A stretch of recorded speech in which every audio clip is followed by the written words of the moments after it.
in a way, we were expecting you. Uh, this festival, Maré de Agosto, had already received a great friend of yours. In a way, everything get together so that you could come and bring your people with you to play on stage. Can you tell us a little bit of all the people you've been working with along the years? Oh my gosh. Well, first of all, my album, Together as One. It's Gregg Kofi Brown and Friends, Together as One. And on the album, I have some great musicians. First of all, I have Airto from Brazil. I have Stanley Jordan from the United States. Which was already in here. Oh, well, Stanley was here. Yeah, that's right. Stanley Jordan's on my album. He's a great jazz guitarist. Billy Cobham, his family's from Panama, but he grew up in the States. He's one of the world's greatest drummers, jazz drummers. And I have Sting is singing on my album. You know, I'm doing a song that my friend Dominic Miller, who plays guitar with Sting, he and Sting wrote the song. And I added an African chorus. And the audience loved it last night, by the way. You were buddies for long years. Yeah, yeah. Me and Dominic, yeah, we're old friends. I mean, his father is like my father, you know. His mother is like my mother, you know. So I love Dominic, you know. And he's been with Sting for, 16, 17 years now, you know. And so I've got Dominic, Sting, I've got Desiree, a brilliant singer from Gabrielle? Gabrielle, yes, Gabrielle singing. She's from Jamaica, but she lives in the UK.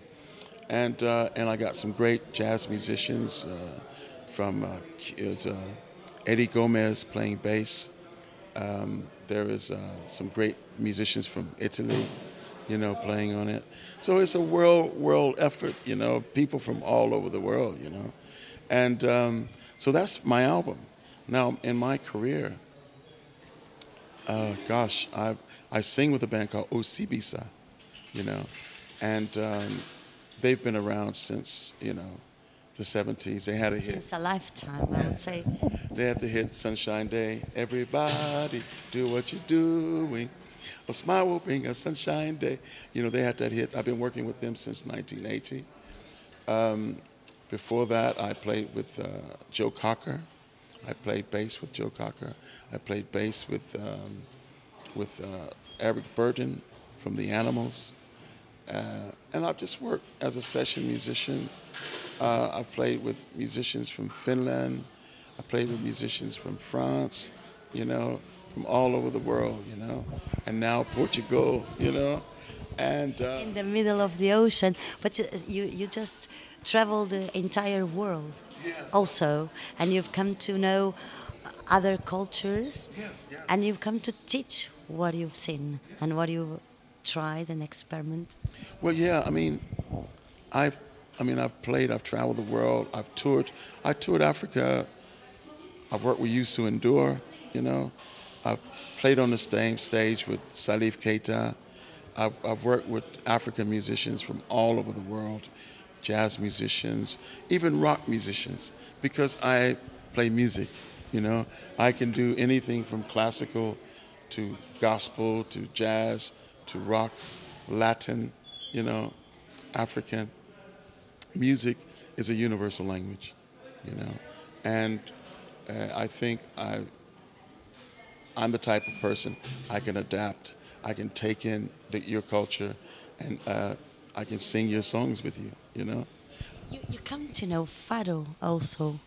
Yes, well, I had a world music series that I produced called World Spirit, and we had some artists from Portugal I can't remember the artist, but they were singing the Fado music, and I had music from all over the world, you know, Portuguese, you know, music from Portugal, music from Australia, music from Africa.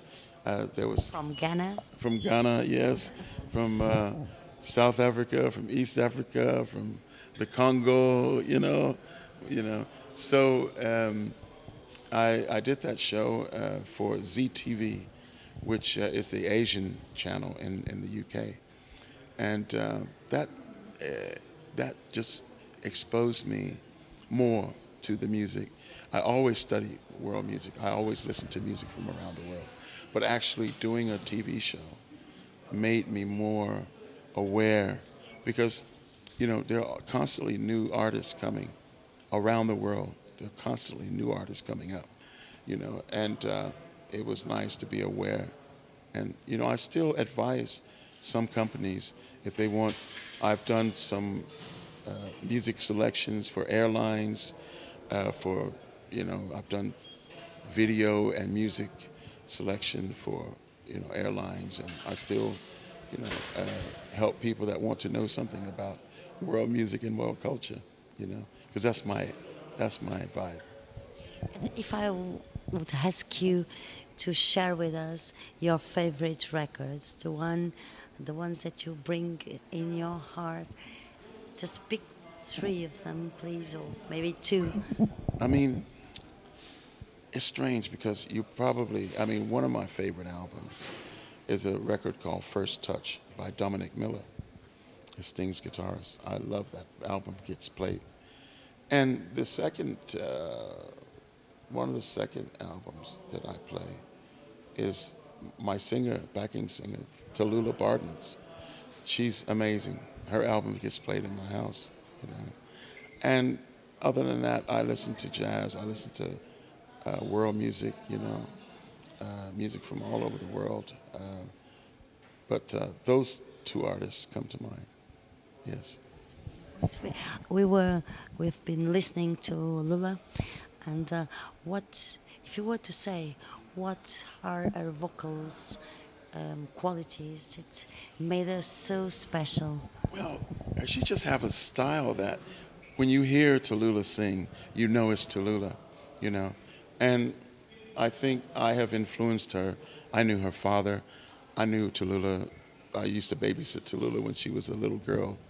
And And as I know, she babysitted your own child. yeah, she returned the favor. She looked after. Don't ask me how do I know this. How do you know that? Oh, yeah. No, I'll but tell you later. she became my au pair, you know. And then while she was my au pair, I was doing a play in London, rock opera called Tommy by The Who. So I've done a lot of shows in the West End as a singer-actor. And she was my au pair at the time. And I took her to the studio to record some stuff because I thought she had a fantastic voice. And then she left me. She moved to America, and she was being managed by Mick Fleetwood from Fleetwood Mac. And they have been trying to push her maybe in a direction that she's not comfortable with. And I think now, coming to gig with me, she sees all these artists from all over the world. She said, Greg,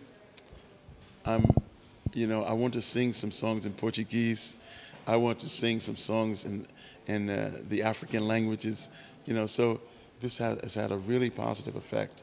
And with her unique singing style, I think whatever she decides to do from now on could be a big hit for her. And the audience loved her. She got a bigger applause than I did. I was a little bit jealous, but she's prettier than I am, you know. No, I think they love you both, and your voices come together. Yeah, yeah, she's such a unique singer and unique talent. And I think she's going to be one artist to be reckoned with in the future. I think you'll hear a lot about her. And your band, your people, you, Greg, can we expect you on the next year festivals in Portugal? As soon as I am invited, I will be here.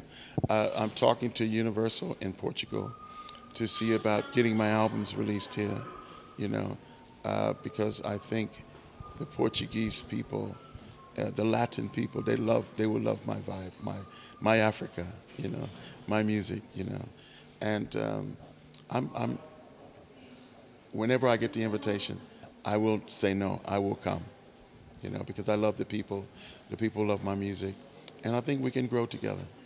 Yes. Meanwhile, you are still teaching in college. Yes, yes. What do you teach, Greg? I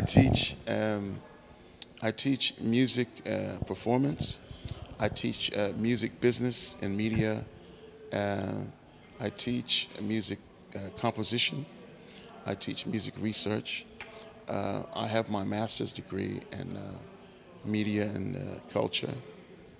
So, and with my 30 plus years experience as a musician,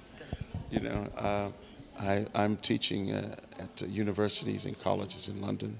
I lecture, and I balance that with the music, and it works good. Yes. Greg, thank you very, very, very much. Thank you for having me, and I just want to say to the people, you will be hearing from Gregg Kofi Brown soon. I will give you some fire. Thank you very much.